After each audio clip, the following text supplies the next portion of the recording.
You'll have thigh bones stacked up in places. You'll have skulls stacked in other places. Beneath the bustling streets of Paris lies a hidden world, a maze of forgotten tunnels and underground wonders steeped in history and mystery.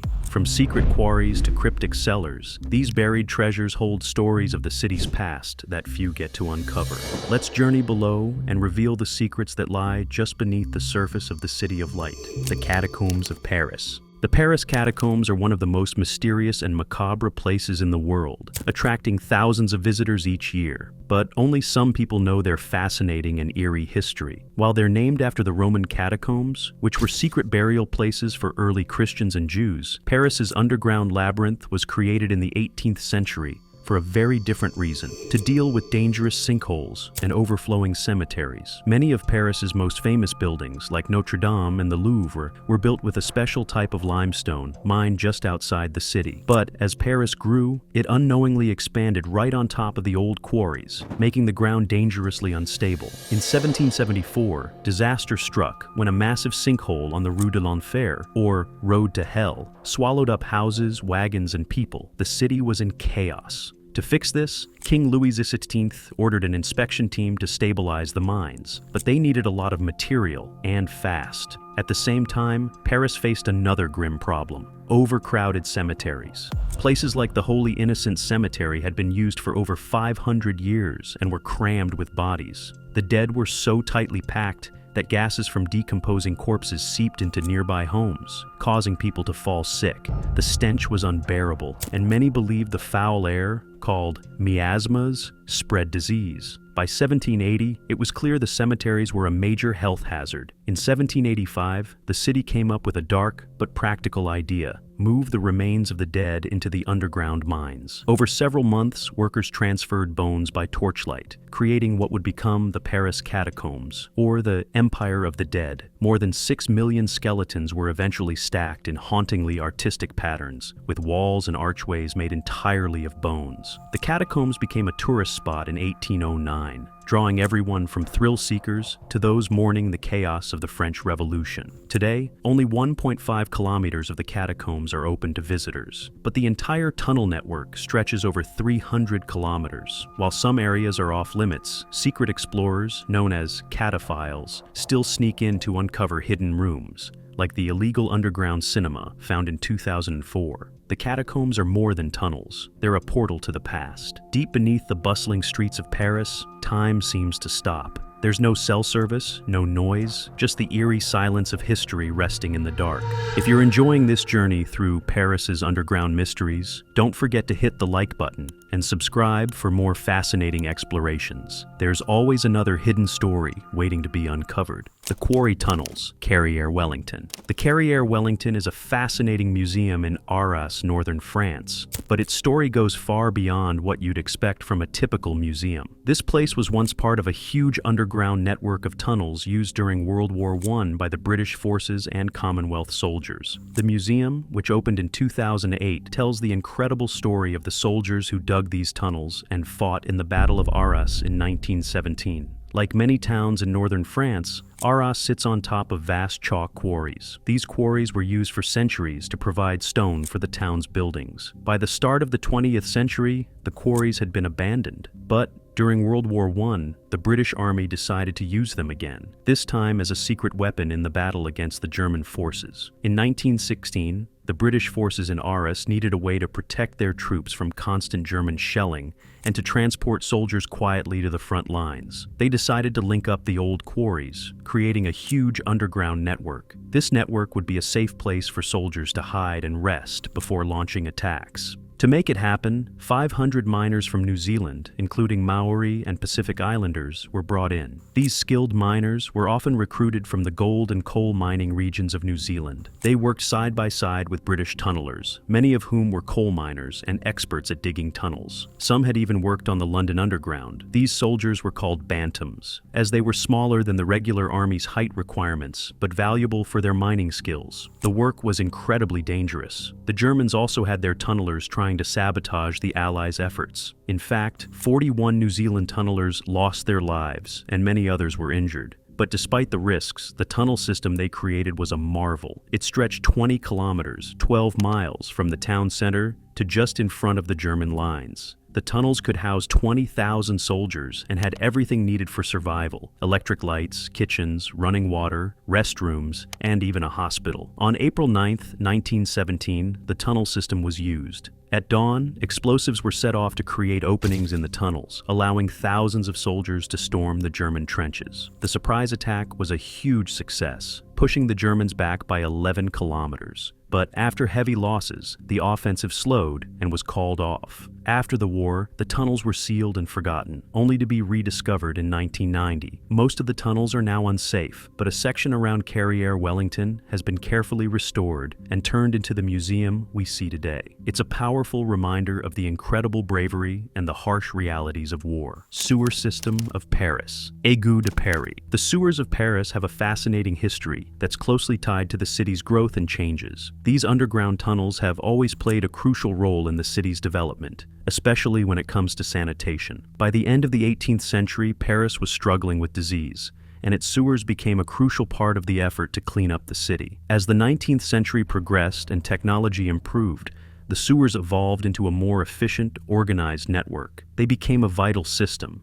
not just for keeping Paris clean, but for the city's continued growth and success. The sewers weren't just about hygiene, though. They became part of Paris's industrial heritage and played a role in agriculture, helping to fertilize fields. Artists also found inspiration in these dark, underground tunnels. Writers and painters began to explore the sewers in their work, creating stories of heroes and villains navigating this endless maze beneath the city. Today, the sewers still play an important role, particularly in Paris's focus on becoming a greener, more eco-friendly city. They're even part of the conversation about environmental concerns and sustainability. In October 2021, the Sewer Museum of Paris reopened after a complete renovation. The museum offers a fascinating look at how the sewers were built, mostly in the 19th century, and how they continue to impact the city today, especially with modern environmental issues like wastewater management and making the Seine River clean enough for swimming again by 2024. The museum's permanent exhibition mixes high-tech multimedia displays with historical objects. Visitors can explore the entire history of Paris's sanitation system,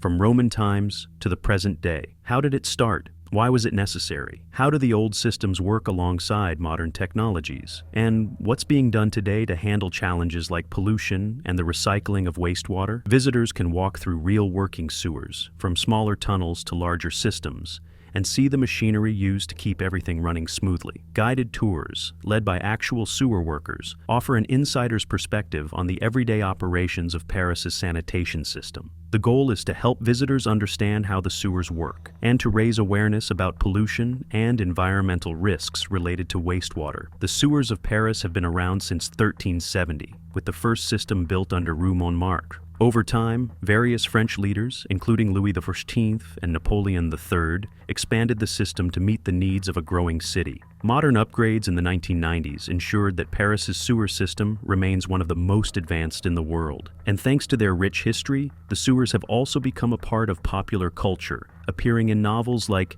Victor Hugo's Les Miserables. Secret bunkers beneath Paris. Around 2 weeks ago, a mysterious underground air raid bunker was discovered in a quiet woodland area. This bunker, likely from World War II, sparked curiosity when something unusual was found beneath a layer of leaves near the entrance. It was a concrete slab with a small hole, hinting at a hidden compartment below. The question was, what could it be? Perhaps a tunnel connecting other nearby bunkers, a drainage system, or even a storage space, or maybe something entirely unexpected. To uncover the mystery, the investigation began with a visit to other nearby bunkers in the woodland. One bunker showed signs of a filled-in area at the bottom of the steps, suggesting a possible hole that had been packed with rubble over time. Broken bricks and roof tiles seemed out of place, making it unclear whether the space had once served as a tunnel or another purpose. However, no definitive answers were found there. Moving on to another bunker revealed something even more intriguing. Beneath the leaves at the entrance was another slab similar to the first. This one had several holes in it, and further inspection showed it was securely fitted into the floor,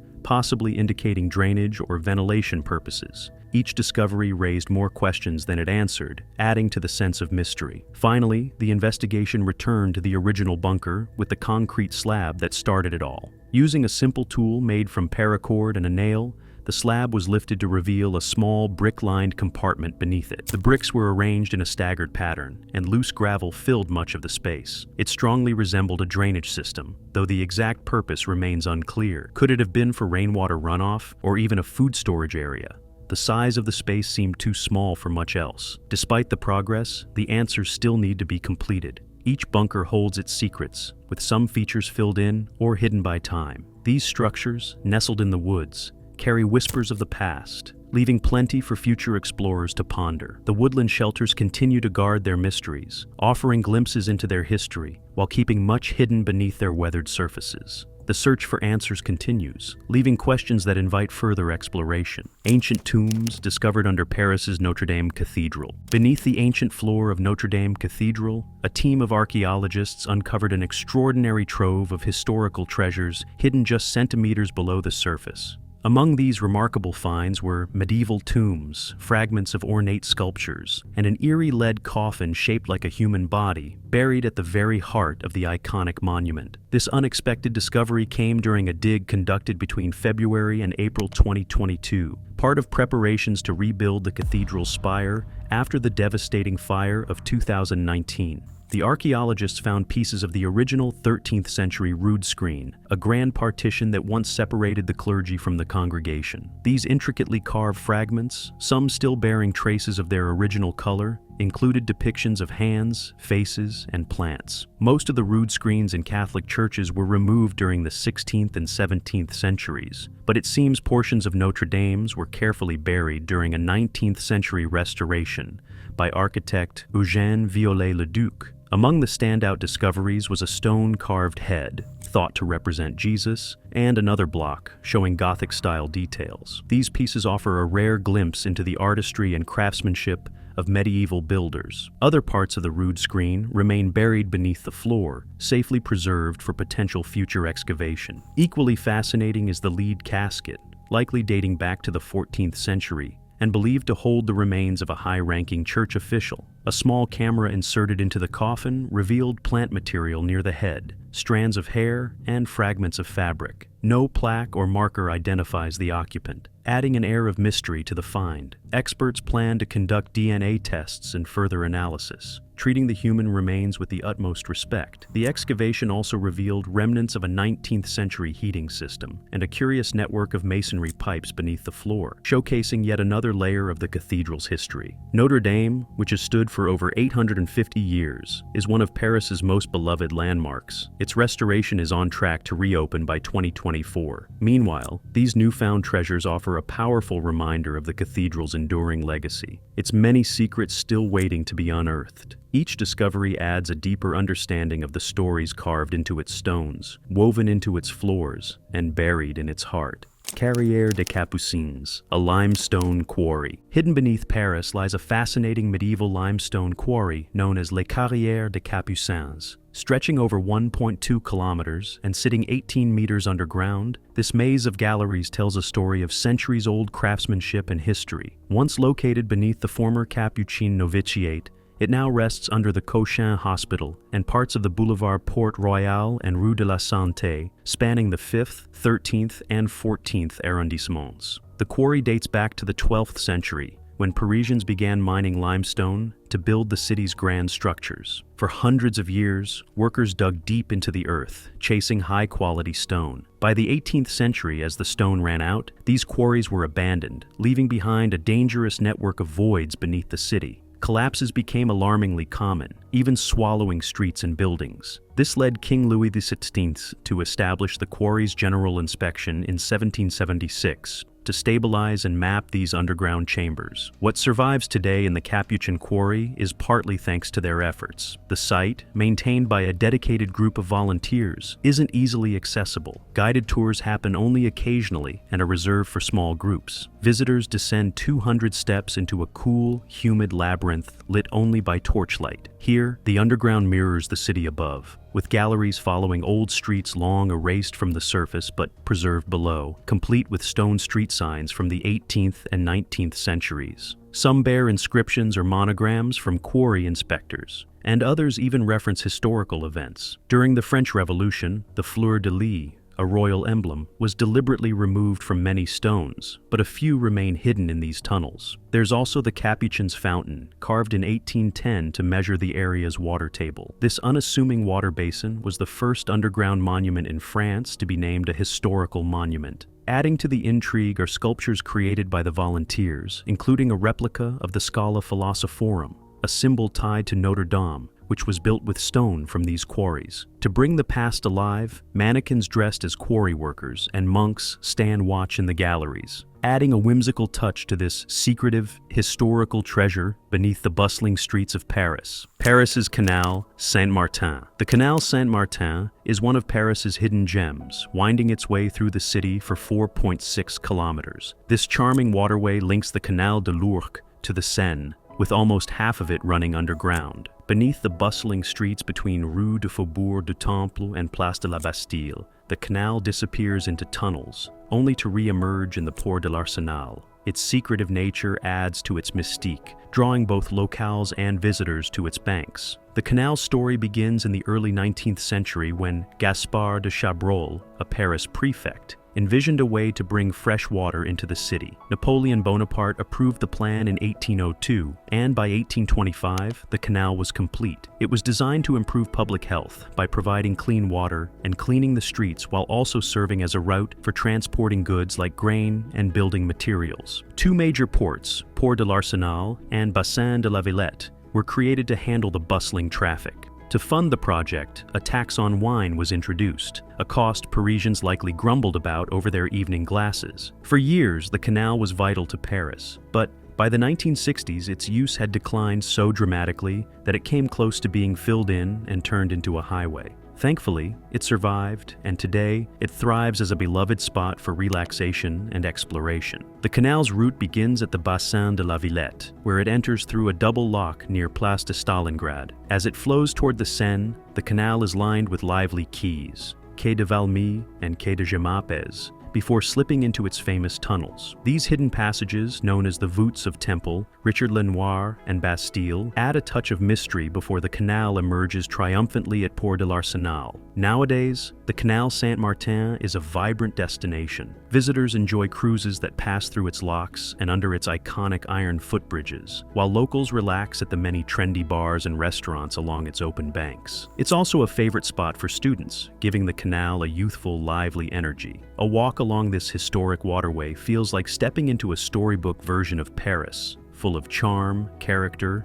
and hidden surprises. Water tank beneath Palais Garnier. Beneath the Grand Palais Garnier Opera House lies a mysterious water tank, often called a lake or lagoon. This dark hidden feature inspired Gaston Leroux to create the eerie setting for his famous novel, The Phantom of the Opera. The book and its hit musical adaptation imagine the tank as the secret lair of the Phantom, a tragic figure shrouded in mystery. But in reality, this underground lake started as a clever solution to a tricky engineering problem. During the construction of the Opera House in 1862, workers faced an unrelenting flow of groundwater. No matter how many wells were dug or pumps were run, the water kept coming. Instead of fighting it, the architect Charles Garnier incorporated a large cistern into his design. This ingenious reservoir not only redistributed the water to relieve pressure on the building's foundations, but also provided a source of water in case of fire. The Opera House is full of stories that seem straight out of a novel. For instance, in 1871, during the turbulent days of the Paris Commune, the partially built Palais Garnier became a storage site for food and ammunition.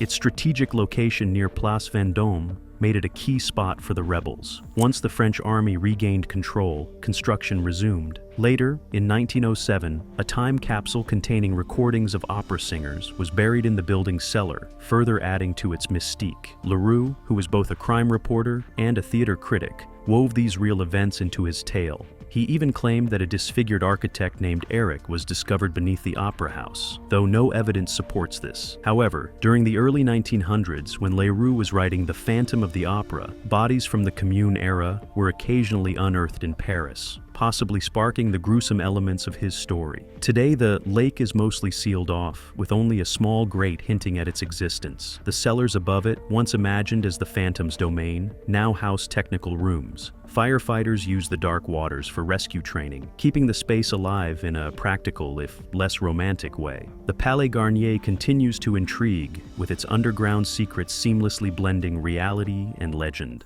La crypte archéologique de Nice. In 2004, construction workers in Nice, France, were busy building a tram line between Pont-Michel and La Planas when they stumbled upon something incredible. Beneath the streets, hidden in a 6,000 square foot underground chamber, lay fragments of a forgotten medieval city. It was like peeling back time and discovering a world no one knew was there. The crypt's entrance is discreet, located right next to a tramway near Place Jacques Toja in Old Nice. A small trapdoor opens to a staircase leading down, and there's an elevator with a poster for La Crypte de Nice nearby. But during off hours, the staircase disappears, sealed by a panel that blends seamlessly with the square above. For most passersby, it's just another ordinary spot in the city. Since opening to the public in October 2012, the crypt has offered a glimpse into Nice's rich medieval past. Visitors first encounter a map of the old city, showing how the crypt once served as part of the defensive wall separating Nice from the surrounding land. As the exploration begins, the remains of a 14th century tower and fragments of ancient walls come into view, each brick holding centuries of history. Wander deeper, and the layers of the past begin to reveal themselves. Pieces of medieval homes once owned by the influential Augustine family lie here,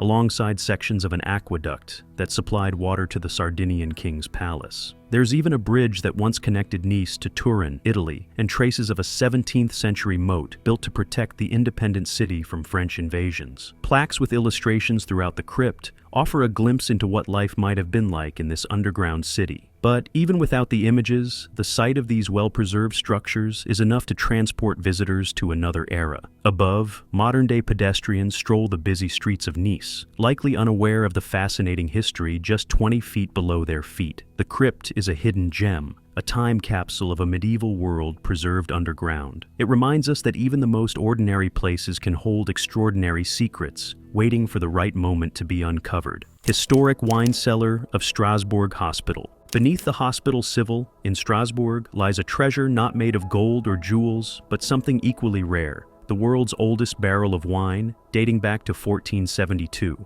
Hidden within a 600-year-old wine cellar, this remarkable find has aged in silence, steeped in history as much as in flavor. The wine cellar was established in 1395 when the hospital relocated beyond the city gates. In those days, it wasn't unusual for patients to pay for their treatment by donating land, which the hospital often transformed into vineyards. The wine was essential for religious rituals and even medical treatments, making a hospital wine cellar a practical necessity. While most have disappeared over time, Strasbourg's has stood the test of centuries. In 1716, a fire destroyed the hospital above, but the brick-lined cellar below emerged unscathed. By 1725, the hospital was rebuilt, and wine became a staple for patients, with each receiving 2 liters daily throughout the 18th century. Walking into the cellar now, visitors are greeted by rows of massive, ornately carved wooden barrels. Most are from the 1700s and 1800s, but one stands apart, the barrel marked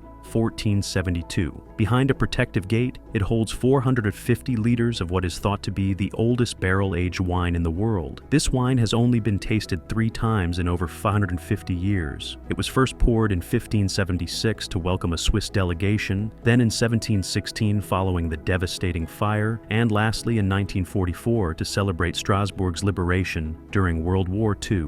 Even now, it rests untouched, a living relic of the past. The cellar isn't just a historic wonder, it's still in use. Select Alsatian winemakers are allowed to mature their wines here, contributing to an annual production of 150,000 bottles. These wines, considered some of the finest in the world, help fund the hospital's medical equipment. In 1994, the cellar underwent a renovation and now includes a wine museum. Visitors can see the legendary 1472 barrel, an early 1600s wine press, and other fascinating artifacts. Wines made in the cellar are available for purchase in its shop, offering a rare chance to take home a piece of this extraordinary legacy. Paris is a city of lights, but its deepest stories lie in the shadows beneath its streets. These forgotten tunnels and underground mysteries hold echoes of history, hidden secrets, and untold wonders waiting to be discovered. Exploring these unseen depths reveals a side of Paris that's as enchanting as it is haunting, connecting the present to a world long past. Beneath the surface, the city's soul continues to whisper its timeless tales.